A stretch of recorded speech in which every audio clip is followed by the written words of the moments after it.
This is Lon Winters with Graphic Elephants. This is Jimmy Lamp. This is Matt Vassallo with the RhinstoneWorld.com. And you're listening to the Two Regular Guys podcast. And you are listening to the Two Regular Guys podcast. Hosted by... My name is Terry Combs, RG, regular guy. And Aaron Montgomery. We're just regular guys having fun and trying to make a living in this really cool and exciting industry. I think we all want to succeed 100% of the time. Seek to understand before I try and make myself understood. Bring a ton of great information. Coming to you live from somewhere dark, dirty, and dank.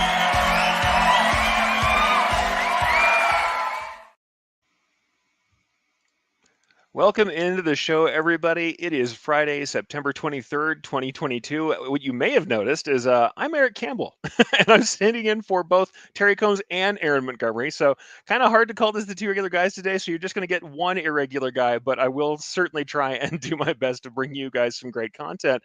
And honestly, I'm going to be helped along greatly in this respect by the fact that we've got an awesome guest, somebody who you guys need to know if you don't know already. A good friend of mine for years in the industry, Nicole Rollender of STRAND Writing Services, is here to talk about content marketing through great copy. And if there's something you guys know that I'm passionate about, it is great copy and writing in this industry. Communication is the thing.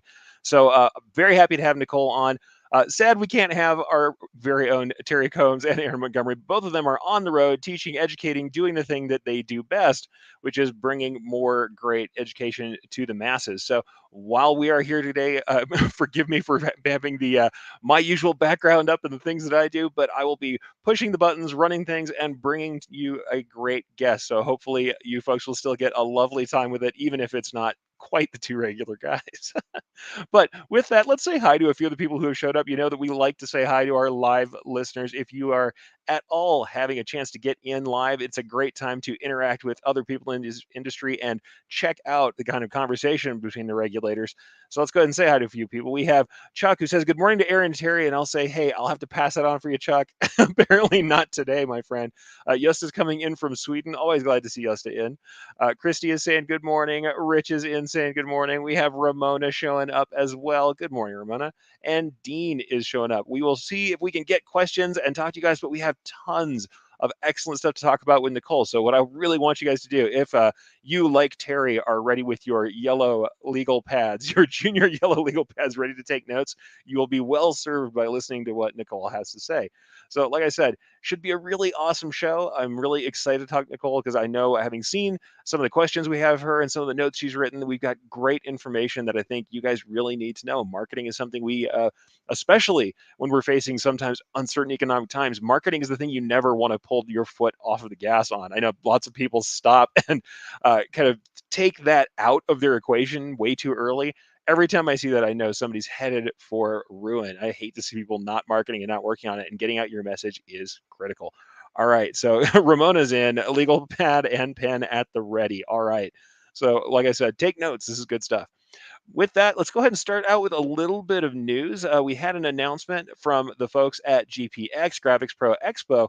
It turns out they're kind of changing the formats up, so all GPX shows next year are going to be 2-day events, and the classes are going to take place the day before the show opens. So if you want to check out more about that, go check out graphicsproexpo.com. I've got the URL on the screen here for you to check out. And just to kind of let you know ahead of time, get you prepared, here are some of the cities and dates that are coming up soon. I can't believe we are already talking about 2023, but believe me, it is coming up like a freight train. It's barreling down on us. Irving, Texas in March, so March 9th and 10th. We'll have GPX going on in Irving, Texas. We have Charlotte, North Carolina, April 27th and 28th. We have Indianapolis. So we got Indy, June 15th and 16th. And Portland, Oregon, July 19th through 20th. So this is the first half of the year already set and scheduled to go. If you guys are into the Graphics Pro shows, just know, hey, classes are happening the day before the show. So get that education in, as you guys know. All right. So with that, I don't have a Terry Combs to kick it to for the dad joke, but because I don't have Terry Combs here to kick it to, the great thing is I get to select the dad joke, and I get to do what I usually do, which is use my chance to go for an overly intellectual dad joke that nobody's going to love. At the same time, that is my favorite thing to do, right? I love making the dad jokes hurt a little bit. So let's go ahead and start the dad joke. You know you're here for it. I know you guys will get it. So here's my dad joke. What do you get when you cross a joke with a rhetorical question? Did I pause long enough for effect there? All right, folks, it might be a slow burn for you. Trust me, your friends will appreciate it. It's slightly better than the pun jokes, but I had to do it to you, folks. I mean, if it doesn't hurt, it's not a dad joke in the first place. All right, folks. So before we dive in, thanks to everyone checking out the Two Other Guys podcast. We're always looking for new guests. So if you or anyone you know would like to join us, they can sign up for a remaining slot. Not a lot of slots left this year, folks. Go to calendly.com/2regularguys with your show ideas. And like I said, this is something we would love to have you in. If it's someone you know who's the proper candidate who needs to be on Two Regular Guys, who has information for the decoration world, get them to head over there to calendly.com/2regularguys, and they will be able to sign up for a slot. If you're listening to the podcast version of our show, we would appreciate you sharing the Two Regular Guys podcast with your industry friends so they can become regulators too.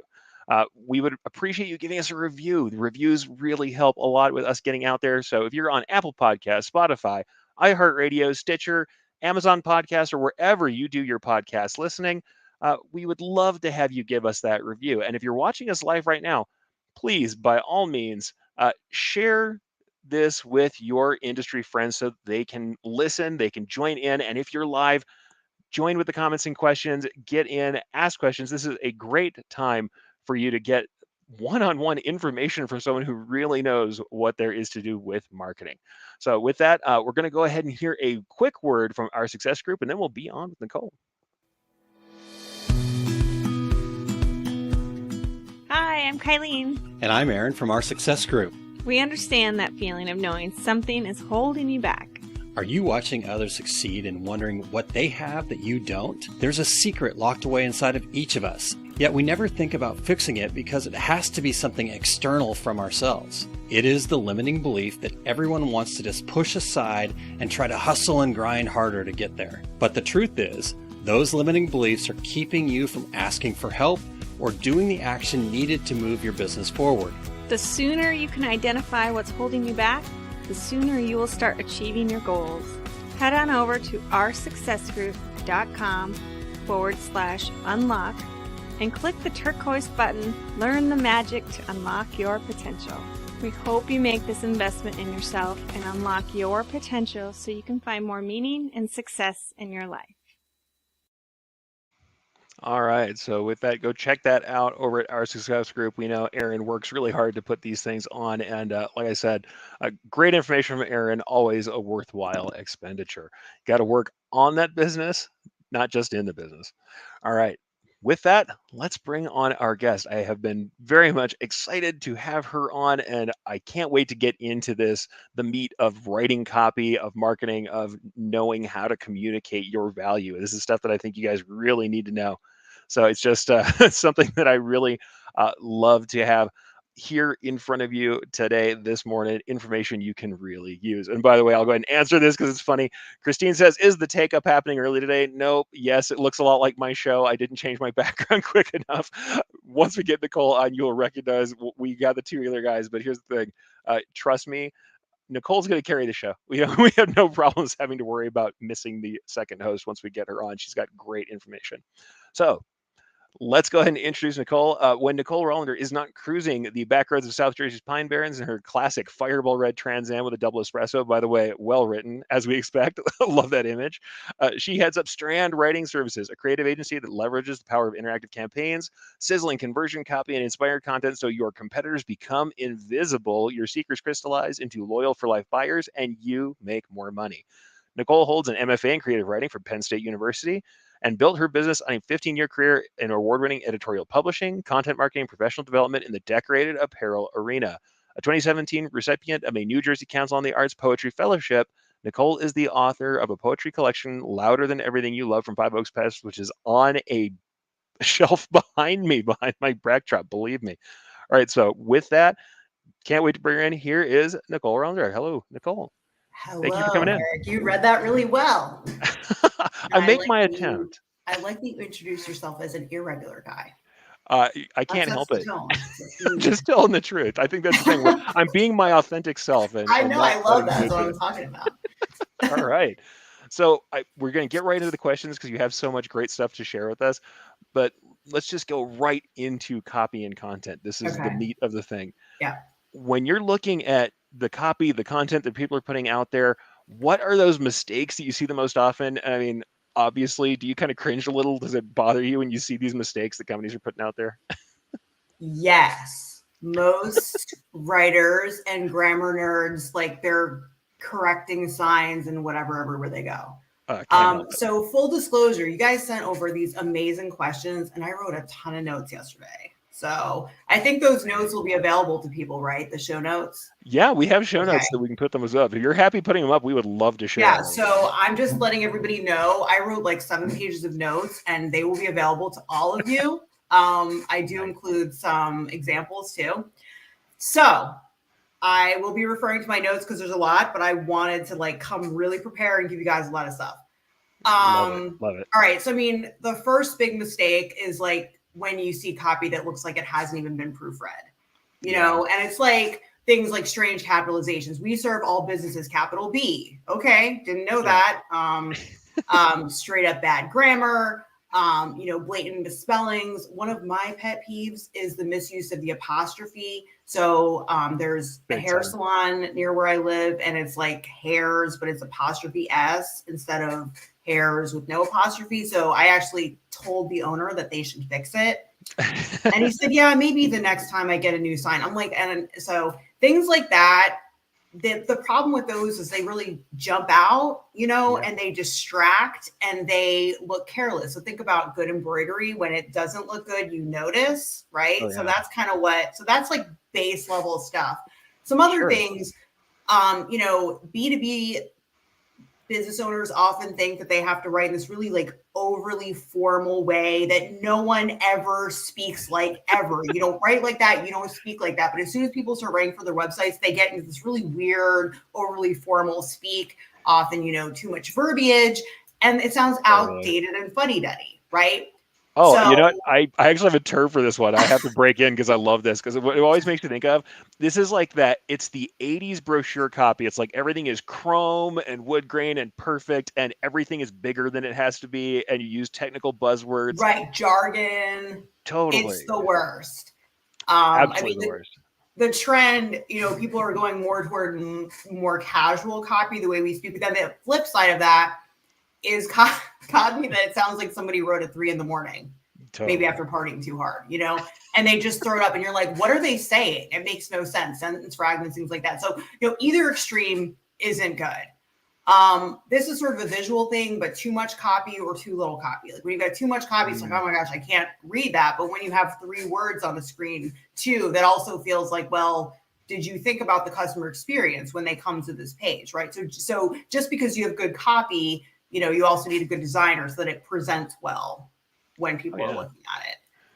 Well, there isn't always time to get somebody. If you're trying to hook somebody quickly, throwing a book in front of them, sometimes you feel like you need to explain yourself, but throwing that book in front of them can become a barrier, especially when people are just trying to get to information that's critical. And we'll talk about that. Well, like I'll kind of break down like the areas of a homepage and a website and kind of what's important. Yeah. Making the copy all about themselves. You know, and that's, again, one of these like flip side things. There are some companies that make it all about themselves. And then there's companies that don't say anything about themselves. And you're like, well, okay, so you print t-shirts, but what else? Right. Yeah. So I think it's striking that balance and really explaining to the customer, and we'll talk more about this too, what you can do for them, how you can solve their problems.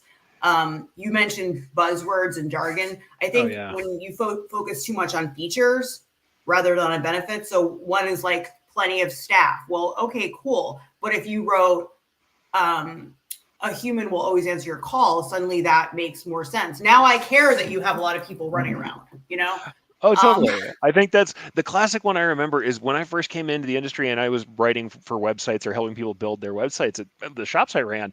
It was always about how many heads of embroidery you had. Nobody cares. And I realized like no one cares how many heads of embroidery you have. They care if you can do a high volume job, if that's what they want. They care if you can get things out quickly or you have a quick production time because that affects them, but nobody cares or knows that 68 or 100 or 200 heads. You think it's cool because I see those embroidery heads behind you, but Sounds great. I mean, yeah, it sounds cool, but at the same time, but also, you know what? It's like, you might say, well, I want to tell them I have 150 heads. Well, you can write that somewhere, Sure. but they care. Like, if you literally write something like, you need a 5,000 piece, embroidered polo job done by next week, no problem. We can do it because we have, enough capacity. Totally. Like, that's what they want to hear.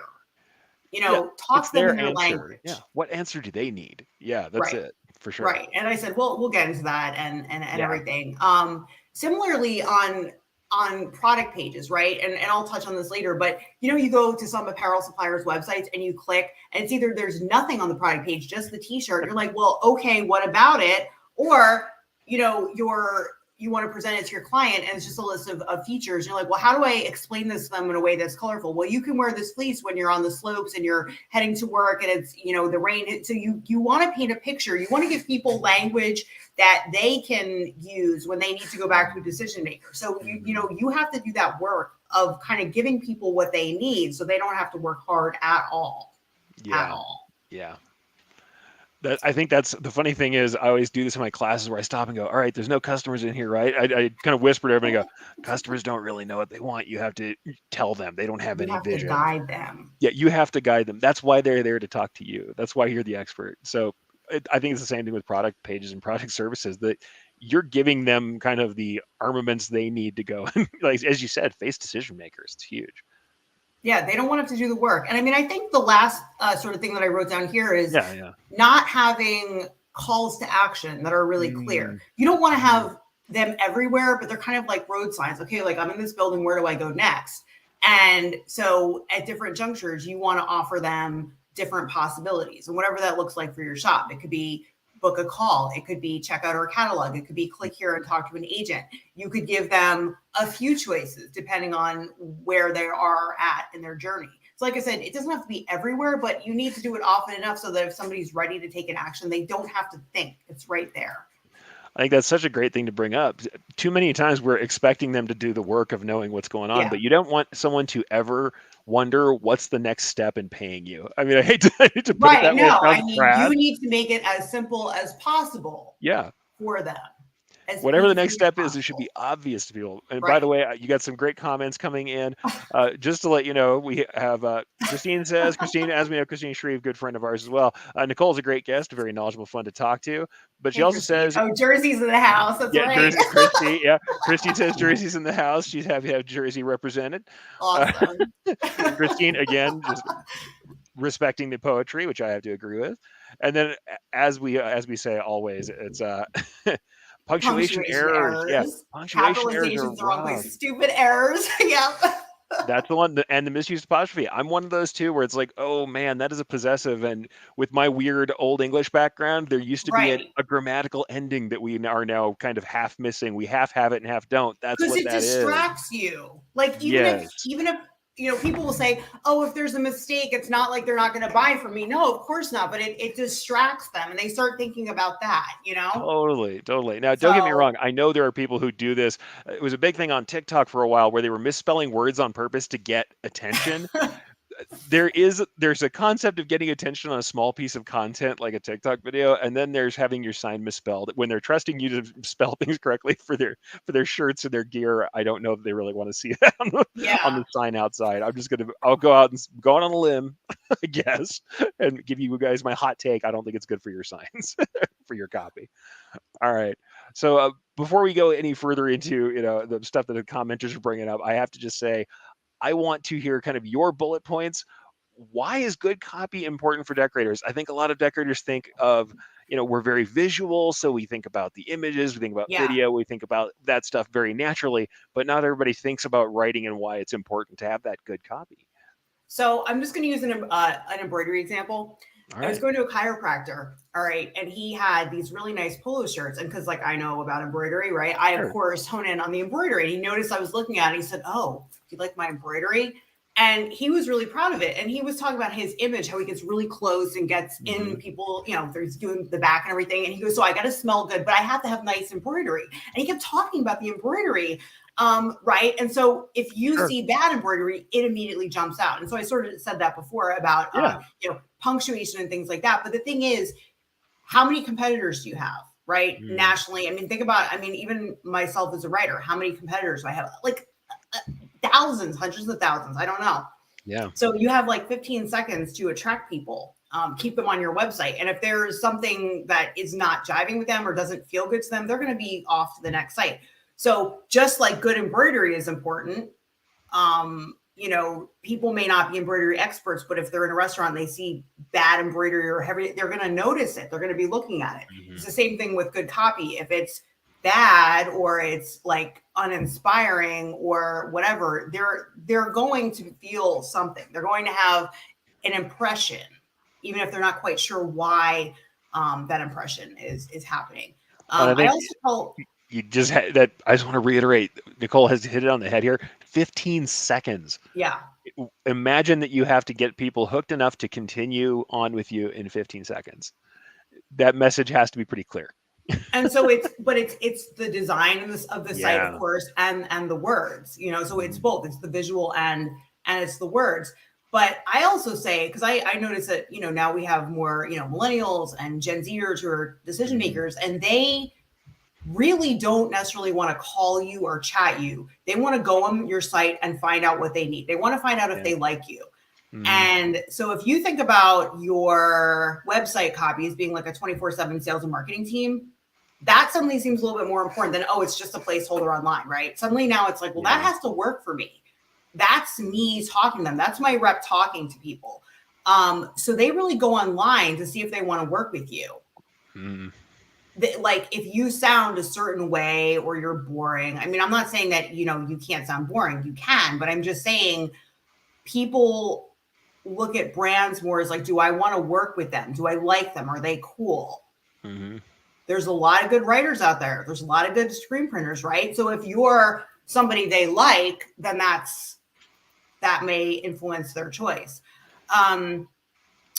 So I want to read you guys this.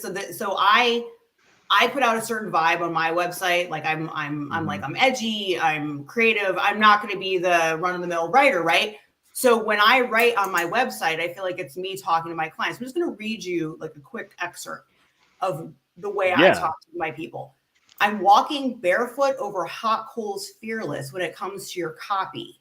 I'm never afraid to explore your brand's inner workings and take the right risks. So you always stand out like that break dancer who's got the moves and no one can imitate. I stay curious and open to every new adventure, including yours.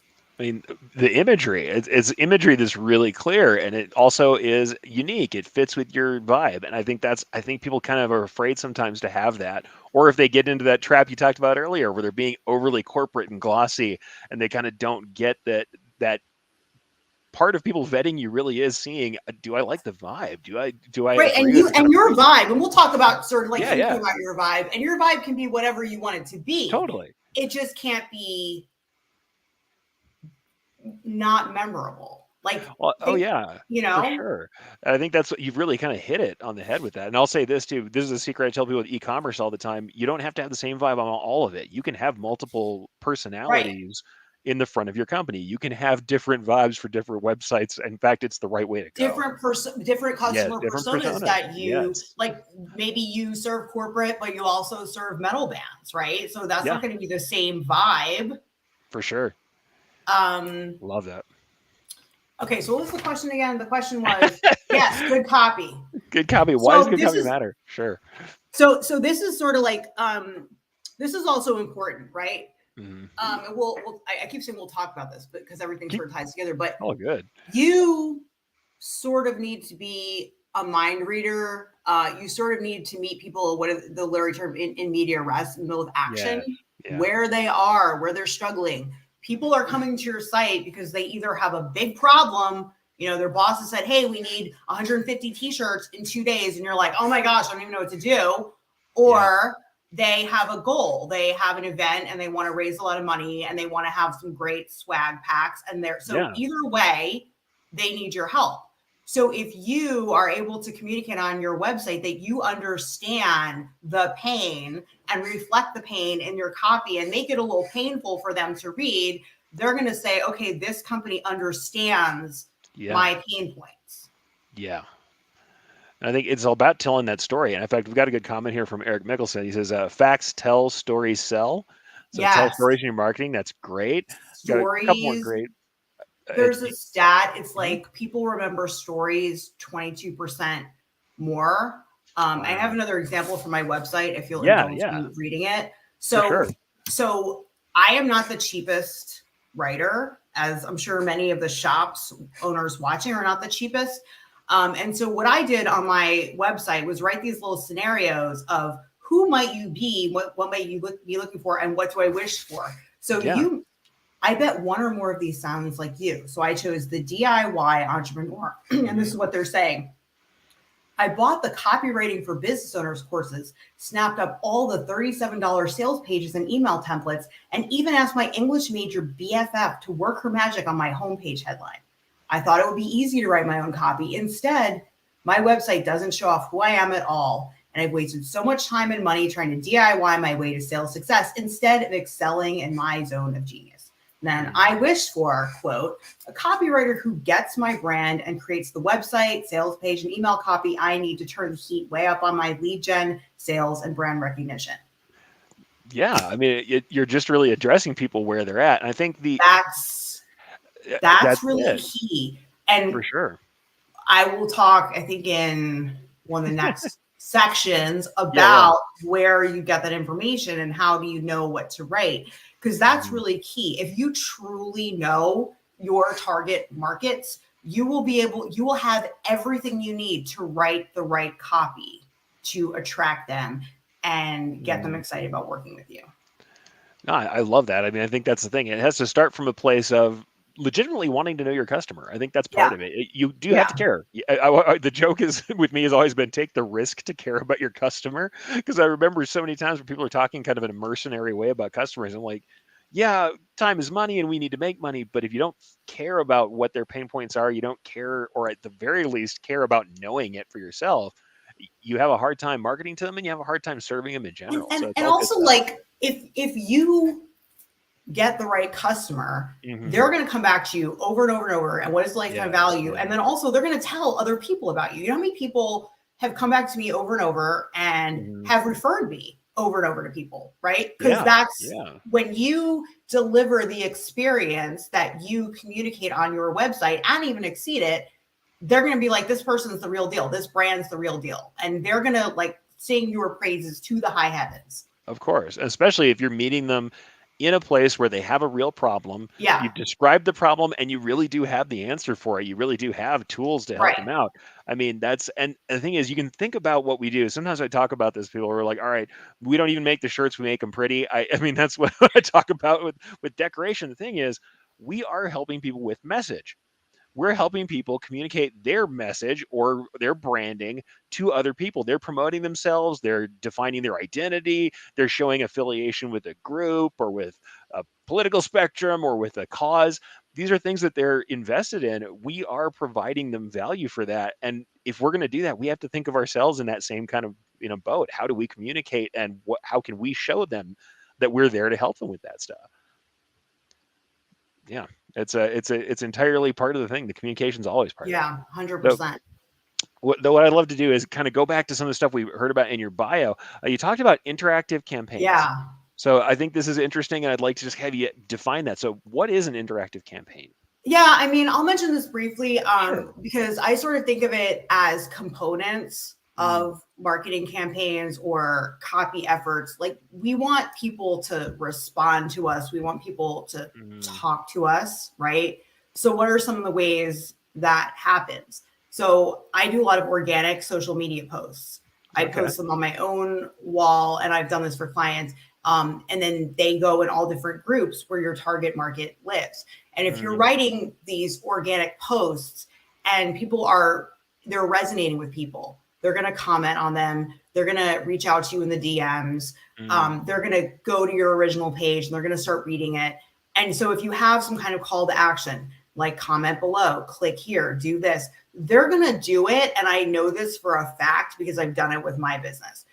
People see something in that and then they start engaging with you. They start liking what you have to say. A really basic example of this is what's called a ladder post. Some people find these annoying, but they do work. It's like where you post something like, who wants to know how they can double their business this month?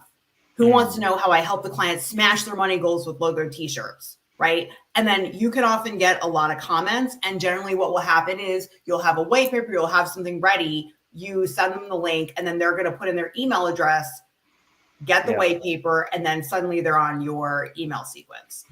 And so the more, again, like we talked about B2B sites being more casual, like I said, people want to like interact with their brands. You know, they want to like hang out with you on social, and they want to, you know, they want to interact with you. So things like this, people will respond to. So if you're on Instagram and you ask people to comment, you ask them to come into the DMs, you ask them to click on a link. I mean, I've built landing pages where people can get a free webinar, they can get a free video. And that's you educating them about how you can help. I had one distributor who did something really cool. She worked with like these higher end like fundraising campaigns, and she would get these really high end giveaway items. And these really huge companies would say, I want my logo on that leather jacket. I want my logo on that really amazing crystal award. And because of the items that she presented to the fundraising client, like they made so much more money and they got so many more sponsors. So that is a really good example of something you can share through social media. And not to go down this road, especially, but you know, there are so many email builders where you can build out sequences. And if you put out a post like, hey, do you want to learn how you can smash your money goals with logo t-shirts? And you've got this email, you know, drip email already created, and people go in, then they start getting it. And you have your story, you include your offers, and say, hey, respond to the email and I'll get back to you. And then they're talking to you. So people are so responsive. And so when you think about how within building a website, within, you know, building an email campaign, what else can you do to get people to interact with you? Because they will, and you will find new people to add to your email list at the very least. I think it's absolutely the case. And honestly, the currency of the internet now, especially with millennials and Gen Z, it's this parasocial relationship. Yeah. You know about the way they interact with streamers, with personalities, with influencers. Everybody says these words as if there's some magic word for marketing, influencer. Like they swing it around like it's a magic talisman. But the thing is, it's really about developing relationships. And I think that that's part of the thing.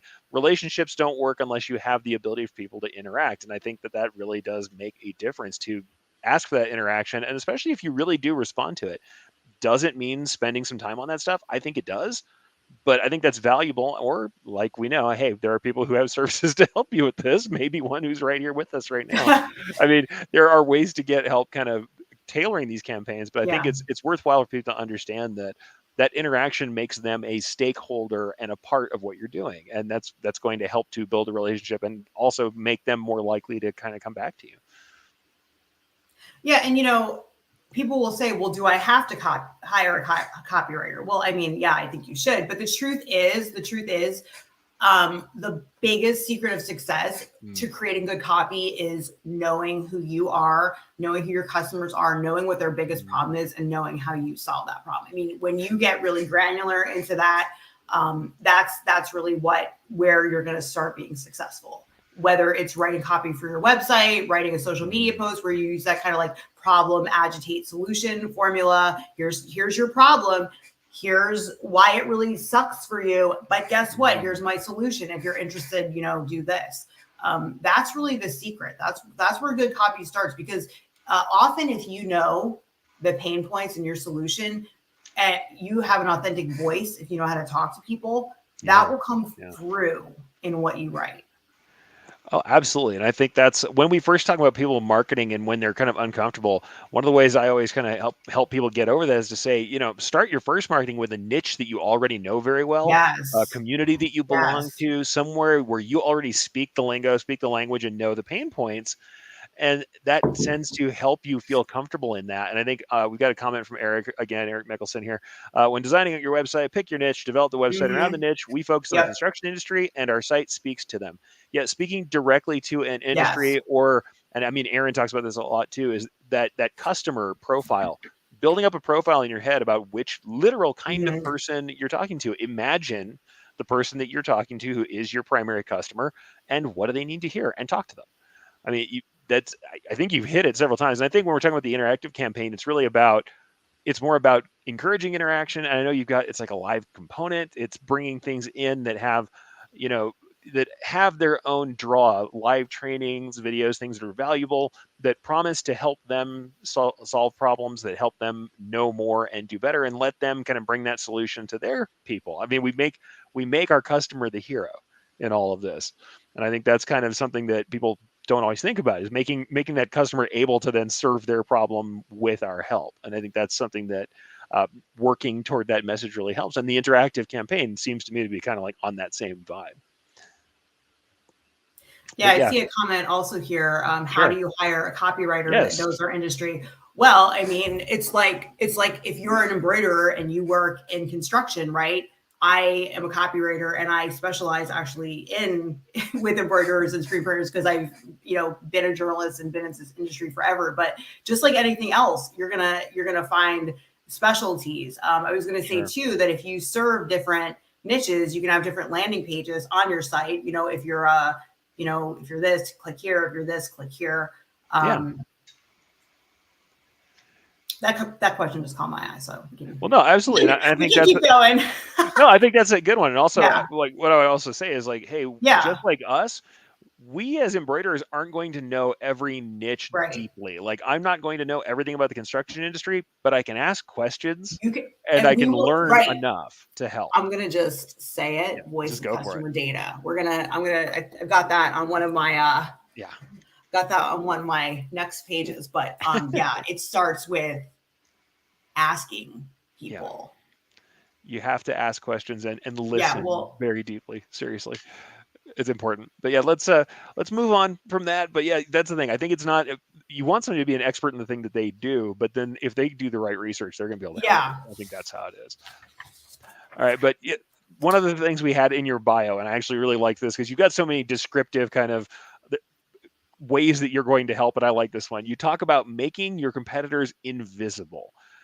Let's talk about that. What do you mean by making your competitors invisible? Yeah, so I mean, I'll use myself as an example, right? So I communicate my brand identity, and I use my website essentially as a sample. If people come to my website and they love what they see, they're going to be like, I want you to do that for me. I know your voice that you use here may not be what you use on my site, but I see what you can do. You create FOMO for people.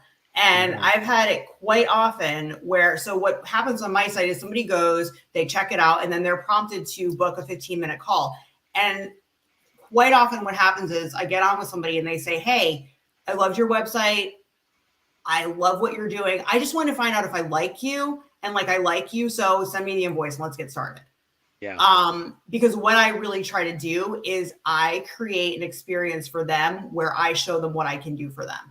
And since they're going through the process on my site and they're so excited about it, that's what they do. So this is kind of where I want to talk about voice of customer data. I've literally had clients say to me before, so are you like a mind reader? How are you going to figure out what you're going to write about? And I say, well, it's called voice of customer data. Yes, there's a very creative aspect to writing, and there's, persuasive frameworks and everything that we use. But we start at the ground level of talking to our customers. We talk to people in our target markets. We ask them a lot of questions. We ask them about their pain points. We ask them about what they've tried before, what's worked, what hasn't worked, what has helped them. And if there are customers, we ask them things like, well, how did you find me? What were your objections? What helped you overcome them? And you literally ask them these questions, whether it's in a focus group, whether you're on the phone, whether it's a survey, you're looking at your reviews online, you're even looking at competitor reviews, because sometimes you want to find out, well, is there a gap, something that they're doing? And you'll actually hear people repeat phrases, repeat objections. They will give you basically your messaging. If you take the time to do that, for clients, I have spent time, I'll say pick 3 one-on-one interviews, and I will interview people. Then I will do a survey. And then I'll look at things online, and then I kind of aggregate it and I say, okay, what are the commonalities? And then sort of build the messaging from that. So literally ask and you shall receive. I've heard of marketers who write these amazing headlines. It's like, where did you come up with that? It's like, well, 14 customers said that phrase. And so that's what resonates with them. And so that's, I sort of wrote a list of questions, you can see them in the notes, but it's like, you just say to them, what's your number one problem or desire? Yeah. What else do they want? What's the number one thing stopping them from getting it? What have they tried before? Why didn't it work? And then what is the number one thing that you do that helps them get what they want or solve that huge problem? I mean, it's literally that simple. And people love to talk about this stuff. People even love to talk to me about their experience with, other, like they'll spend 30 minutes and they don't get anything out of it, just talking to me about one of my clients. So people love to talk when they have a good experience with somebody. Well, and frankly, they like to share their experiences. They want to have a part of the conversation. Like we always said, people want to have the information and bring it to people that's important. It's funny enough, same thing we kind of give our customers. We give them information they can bring to decision makers or that they can use, or we give them the shirts that they use to solve their problems. Like that's what we do. And they get to be the heroes. The same thing here. When you ask for those opinions, that feedback, they kind of have the power of feedback. It's something that people want to kick in on. I'm always surprised at how much people will volunteer. Plus, there are certain people who are just review people who love doing that stuff. If you get one of them, and especially if there's somebody who's actually plugged into the business, they can have some good information. And sometimes it's also negative experiences too. Every time I see people who do this thing where it's like they listen to the people who love them, and then anyone has a negative comment, they ignore it.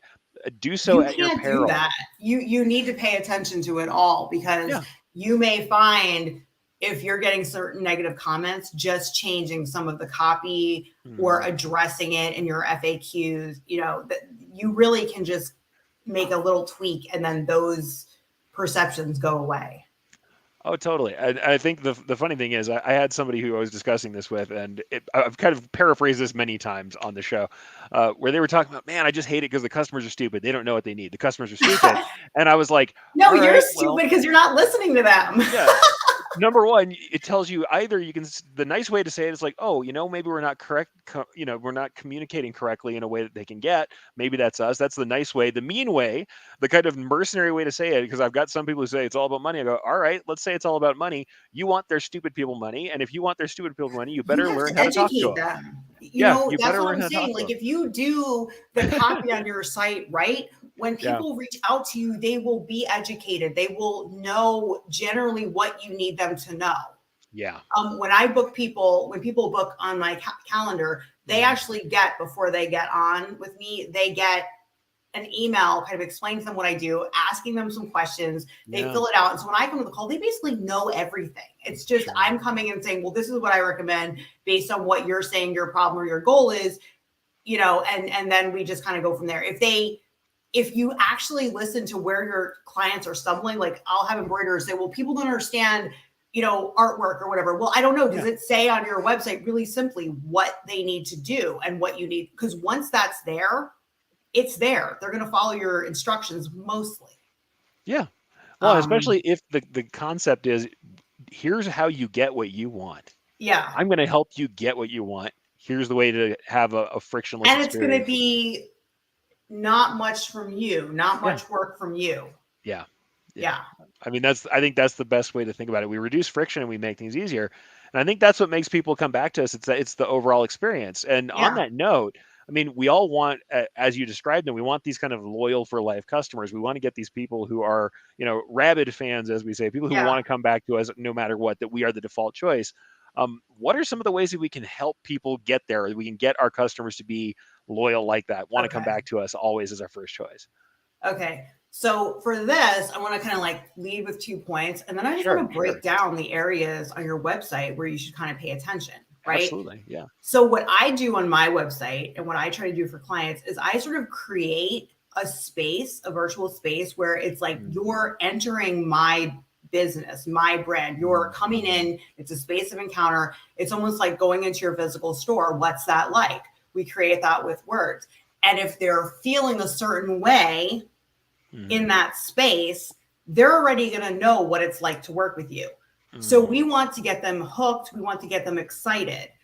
If they like what they see, feel, read, because we make decisions a lot based on emotions, right? Then you've already sort of gotten your foot in that proverbial door. We talked a little bit before about tone, or voice. What is your brand personality? It can be different things for different people. An easy way to do that is to just brainstorm, whether it's you with your team, with customers, ask them what adjectives or nouns describe your brand. So for me, I use words like edgy, creative, artistic, methodical, rock and roll swagger, white glove service, elite, and that's the feeling that I communicate through the way that my website looks and what I write. Yeah. And I think that that's, again, aside from the voice of customer data, knowing how you want people to perceive your brand. Like, are you casual? Are you high end? Are you professional? Like, how do you want to sound? And I think that when you know that, it's easier to sort of write the copy to that. What does that person sound like? What does that voice sound like? Yeah, well, it's like you've made that list of adjectives, you've made that list of kind of touch points, and it's somewhere we can kind of have that North Star when you're floundering trying to get that stuff put together. I think it's really good to think about, who you are and who you want to be to your customer. What is that experience you're expecting them to have? Also, something that you can follow up on. And I know you say that you have said that repeatedly, but yeah, you do have to follow up and deliver on it. But it's something that I think it's a lot easier to do when you're being authentic and when you think ahead of time about what it is that you're going to provide. So I'm just looking at the time here. So I want to just sort of go down and just talk kind of briefly about, so when I'm writing website copy for people, I'll write 6 or 7 sections generally for them. I just want to touch on them briefly. So you've got that the homepage, right? Like above the fold, this is what you see. So of course it has to look good. Like you can't look like the 1980s website. But it's got to have your vibe, your colors, whatever. What I typically like to see is somebody's logo up in the top and then maybe their tagline. And then really modern websites, we're leading with a headline and then we've got maybe a subheadline or a short paragraph and then a call to action. A lot of sites will have the scroll. So you have, so that you have more opportunities. So for example, and this is just really quick, headline, cheap t-shirts. Okay. But what if the headline was, will make you famous with logo t-shirts? All of a sudden it's like, ooh, that's kind of cool. There's a story. Swagger there. I'm kind of into this. I want people that have a little bit of a little bit of swagger in what they do. So here's one that I wrote that's live.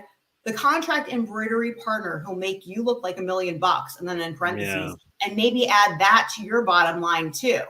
All right. Then the subheadline is, hundreds of apparel distributors choose us for the branded apparel and custom embroidery that makes their clients stand out. Nice. Yeah. So that's like a scroll. So that's one. And you can have different ones that appeal to different people, different buyers. And then the call to action is get started. You click and then it takes you to a page where it gives you different options. And it's like, it's more interesting and it makes them stand out.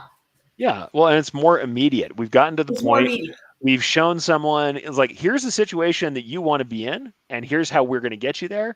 Do you want to start? Like, this is we're giving you the vision of what you are going to get from working with us really quickly, really, really fast. Like, we are on top of exactly what you need. Here's what it is. Here's what we're offering, and here's where to go.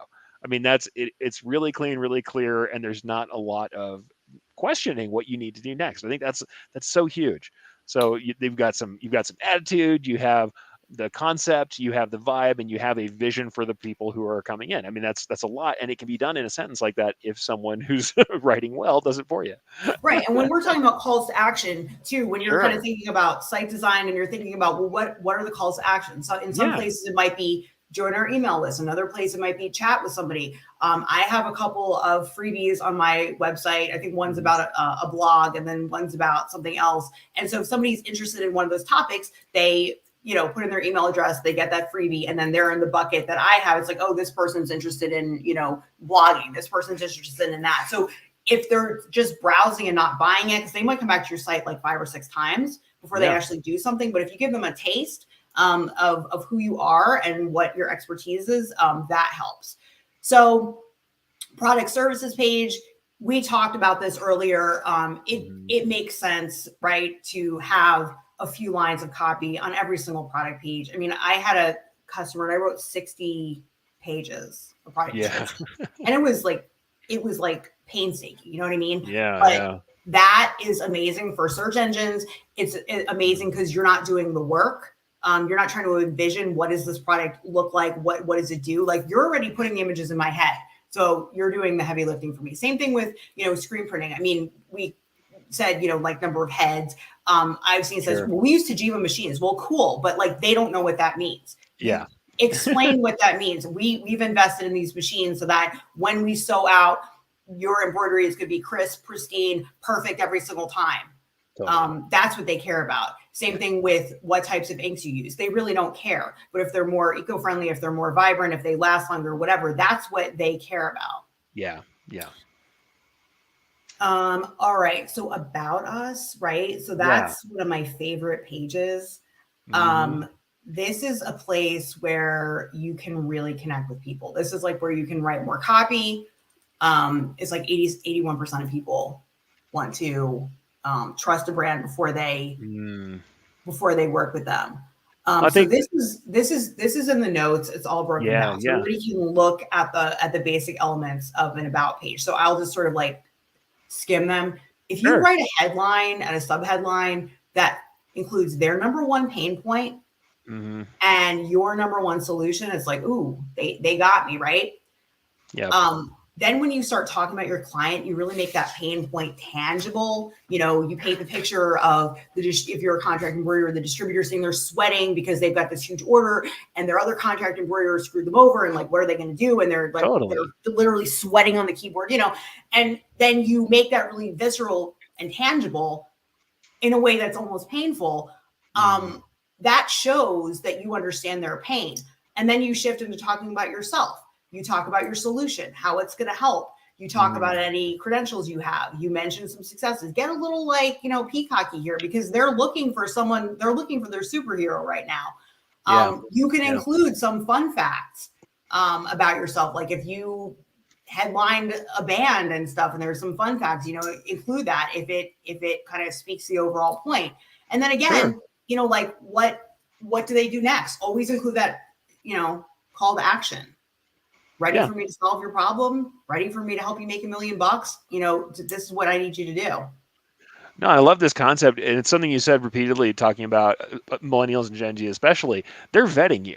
They're vetting you. When they look at your about page, they want to know who you are. They want to know what you're about. They are going to vet you one way or the other. You might as well make that statement really clearly and get kind of develop that tribe. Like you, make them feel like they can relate to you. You want people to say, okay, I read your website and now I'm talking to you and you are what I expected.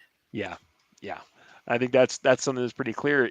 You're not only developing, because people will do the About Us page and they do kind of get that you have to humanize, and that's great. What I love here is that you're saying, humanize yourself, but do it in a way where you're also still addressing pain points, where you're also still addressing what the customer needs and why does it matter? Like what about you being this person is going to matter to their solution, is going to matter to, and this is about the culture of a business too. It's not just individual people. Certainly a lot of us do include our personal personalities in our businesses, especially solopreneurs and entrepreneurs who run their own shops. But beyond that, it's like, hey, what are your experiences going to do to help that customer?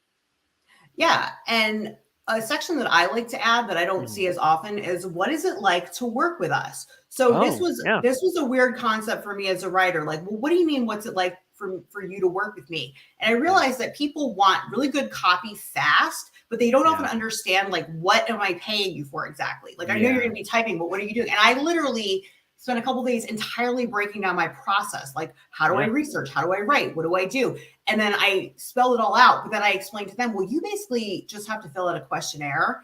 And then I'm going to send you in like 5 days a Loom video with this Google Doc, and it's just going to all be fabulous. And I noticed that when I would put that out there, people were like, that's what I'm paying for. I'm paying for expertise. So whatever they're looking for, fast, good quality, ease of working with you, like, spell that out. I mean, I've seen sites where it's literally 3 images and like, you send us your logo and pick your shirt. we look at it and we print it and we send it to you. Like, it can be that simple, but whatever the customer wants, what they want out of the experience, like that should reflect, like, I'm going to give you what you're asking for, what you're, an easy experience, fast, great quality work. So that I've done also with speakers. Sometimes they'll say, oh, speakers are divas. So I've written, like, here's 10 things when you work with me. And, it can be funny. Like, it can face yourself off against competitors. But I'm saying, but people want to know. They want to know if you know what you're delivering. Well, they want to trust your skill to deliver what they're asking, but they also want to know that you're going to solve their problem. And I'll give another comment from Eric. He says your site should be about the customer, not you. Right. But here's the thing, I think the customer's the hero of the story. Always, yeah. You are the person having to do that stuff. But it's like, you have to say something different. You have to make it about them, even when it's about you. I know it sounds funny. It's like, even when it's about you, it's about how you're going to help them. No matter what you're doing, even when it's about you. The customer is the hero of the story. Absolutely. You're there to help, but they are the hero. And they're in a conflict. They want to solve a problem. They want to achieve a goal, and you're just there to help them do it. You're there to help them shine. All right. So FAQs, a lot of times they're really boring or people don't have them. FAQs are a great place to do two things. One, show your personality, and two, answer any of those objections that people still might have. They often go to the FAQs. I always think about what do my customers say to me consistently as far as objections, and I put those in the FAQs, and I make them fun, and I make them a little sassy, and then they're kind of laughing. But I'm not having the conversation. My website's having the conversation with them and pushing them toward taking the next step. Testimonials too. You can have a testimonials page. You can have testimonials all over your site in different places. But what's key is to ask every person you work with for one. And what I do is I give people a form to fill out. I ask them, what was your goal? Why did you hire me? What was stopping you from getting the same result before? What did I do for you? I edit the testimonials so that they give people an idea of how we can help them in the same way that we help somebody else. Because again, it's not about us. It's about helping the people who come to us with their goals. So have testimonials. And then last thing, contact us. Contact us is often a place where you see the contact information and a form to send. Put something else. Add a blurb of copy, something fun. Hey, we're waiting to hear from you. We've served this many customers. Are you going to be our, millionth? Whatever. Something fun, something engaging. Get them smiling, and then they're more likely to then reach out to you. And by all means, make sure wherever your contact us is, I just have to put this in there, make sure that it's easy to get to from any page. I've been so surprised sometimes. Well, I'll be working with, writer. I do some consulting with people, and I'll go to their site and find out that it's really difficult to find out how to talk to them. You just never want that. You never want that. You want to make sure it's easy to do. Site designer is also really important, because you can have the best copy and the best visuals, and if your site is clunky, hard to navigate, doesn't load quickly, that's going to prevent people from staying with you too. So while we're talking about websites, as we're coming up toward the end of our time, I want to make sure everybody knows where to go and find you. I've shared it a couple times already, but let's put this up on the screen for everybody.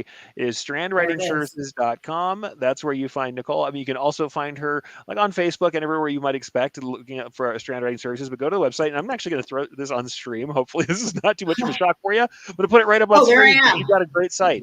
So go check out Strand Writing Services, and you'll be able to check out all this stuff from Nicole, including the fact that she's absolutely practicing what she preaches. Awesome copy.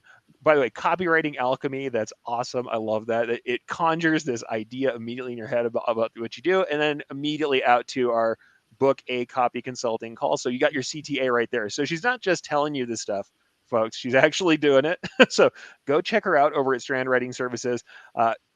By all means, check her out. Find out what there is in there for you. I know that if you have listened to this hour and you've kind of gotten something out of just what she's told you, believe me, then her services are going to help with you too. But yeah, thank you very much for sharing all that with us. Yeah, thanks for having me on. The hour's flown by. It's been awesome. I know, it's fantastic, but we don't want to let you go just yet. We're going to go into minor bonus time, as we like to call it. We don't really call it major bonus time until we're 15 minutes past, but we have something great because you've actually prepared for us a 5 things. So we love to have the 5 things. So I'm going to go ahead and kick us into our handy dandy intro, and then we'll put you on for your 5 things. All right.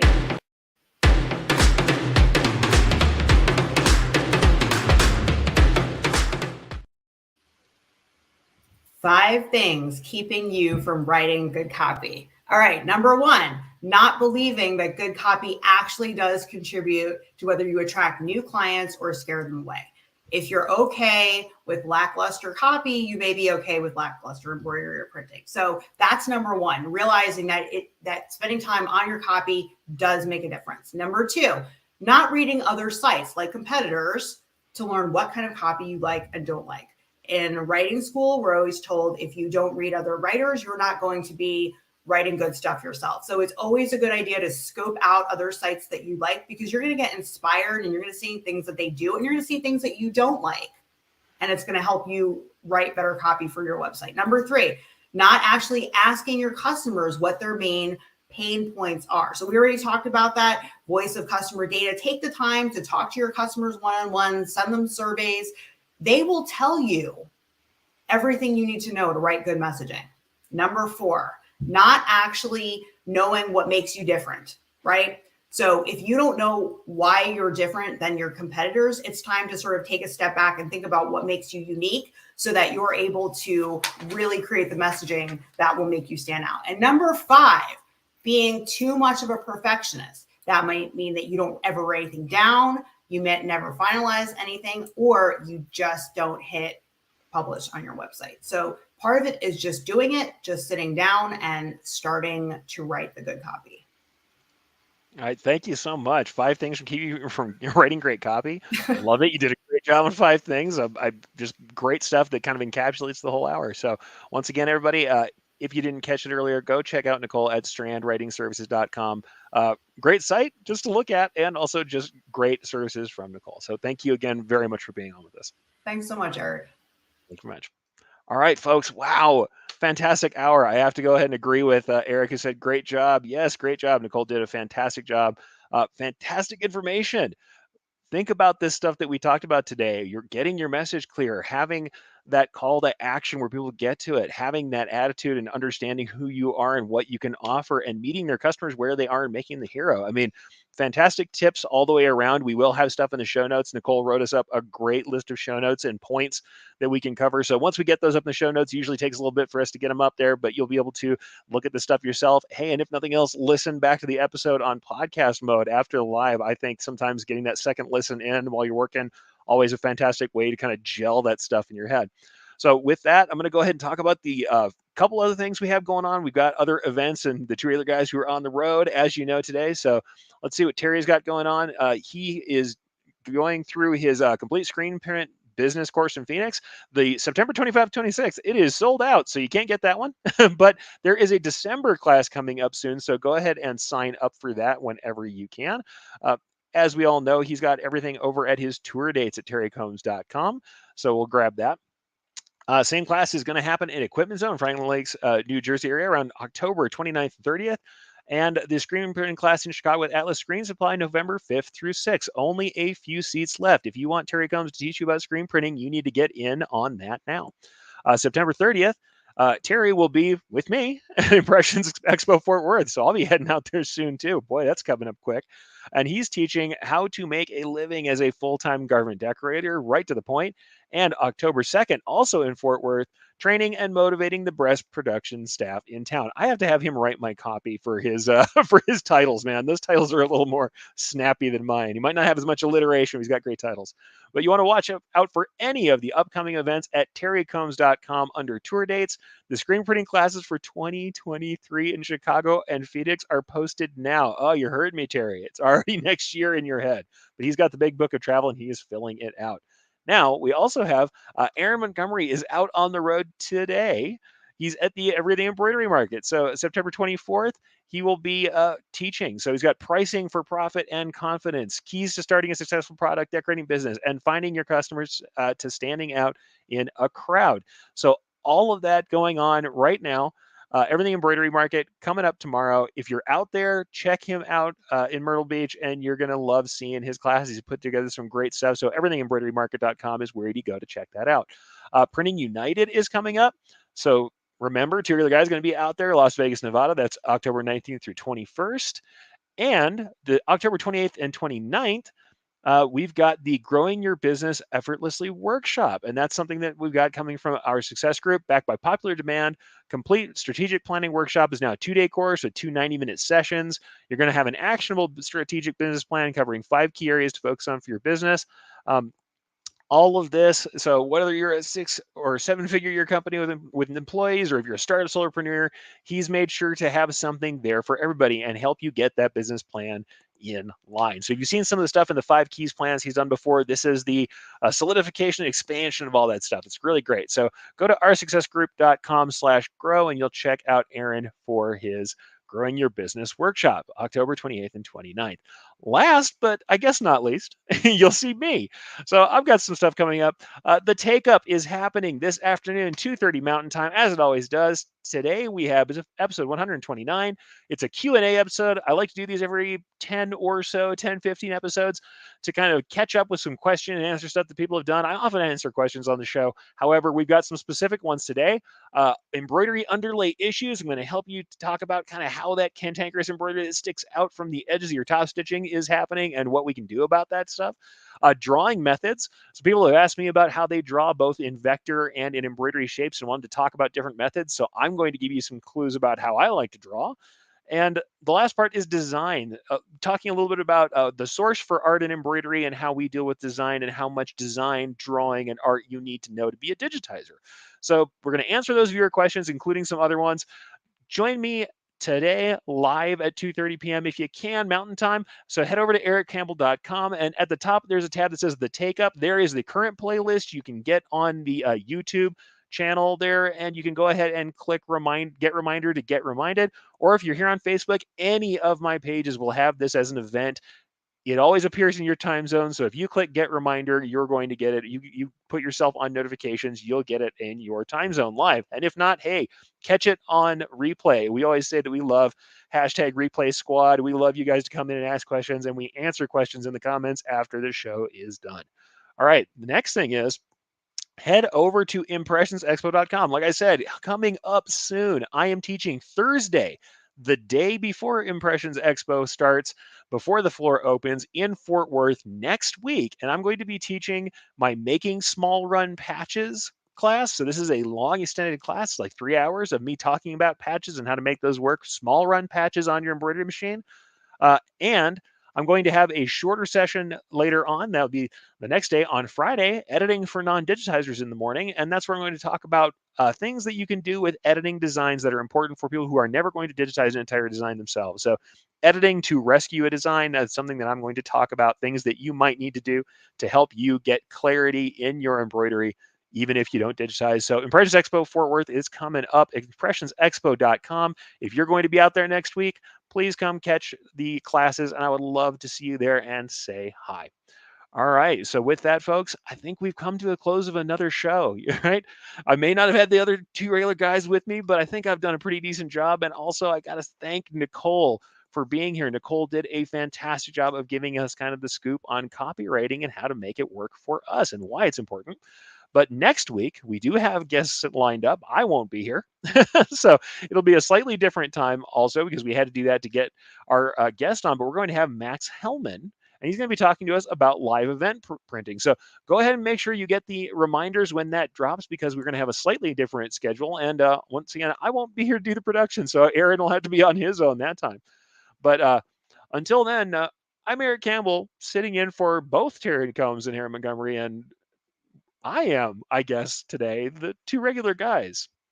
You know, it's the way you have to do it sometimes, folks. All right. Have a great week, and we can't wait to see you again next time. Here we go. We're out. Awesome. Thank you for listening to 2 Regular Guys. Check out our website at 2regularguys.com. That's the number 2, regularguys.com. You can also interact with us over at our Facebook page, facebook.com/2regularguys, or send us a tweet, twitter.com/2regularguys. And we have a YouTube page. You can find all that from our website, 2regularguys.com. Thanks for tuning in, and we look forward to spending some time with you again next week.